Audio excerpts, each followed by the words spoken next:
ఒక చిన్న గ్రామంలో ఓ వృద్ధుడు ఉండేవాడు. అతని చేతుల్లో ఒక విచిత్రమైన శక్తి ఉండేది. అతను ఏ వస్తువునైనా తాకితే అది గాజులా పారదర్శకంగా మారిపోతుంది. ఒకరోజు ఆయన అన్నం తినడానికి ప్లేట్ పట్టుకోగానే అది పూర్తిగా గాజులా మారి చేతిలోనే పగిలిపోయింది. ఆయన బావి దగ్గర నీటి బిందెను తాకగానే అది పారదర్శకంగా మారి చిట్లిపోయింది. పొలంలో మొక్కను తాకగానే మొత్తం మొక్క గాజులా మారి ముక్కలై కింద పడిపోయింది. గ్రామస్తులు భయంతో వెనక్కి తగ్గారు. గ్రామ పెద్ద కోపంగా ఈ మనిషి గ్రామానికి శాపమని అరిచాడు. దాదాజీ ఇంటికి వెళ్లగానే కుమారుడు తలుపు మూసేస్తూ, మీ వల్ల మాకు ప్రమాదం వస్తోంది అన్నాడు.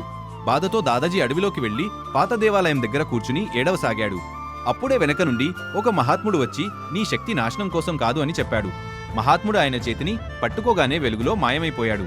అప్పుడే దగ్గరలో గాయపడిన ఒక చిన్న జింక కనిపించింది. భయపడుతూ దాదాజీ జింకను తాకాడు. కాని ఈసారి అది గాజుగా మారకుండా ఆరోగ్యంగా లేచి పరిగెత్తింది. దాదాజీ గ్రామానికి తిరిగి వచ్చి పేద మహిళ పగిలిన అద్దాన్ని తాకాడు. వెంటనే అది కొత్తదిలా మారిపోయింది.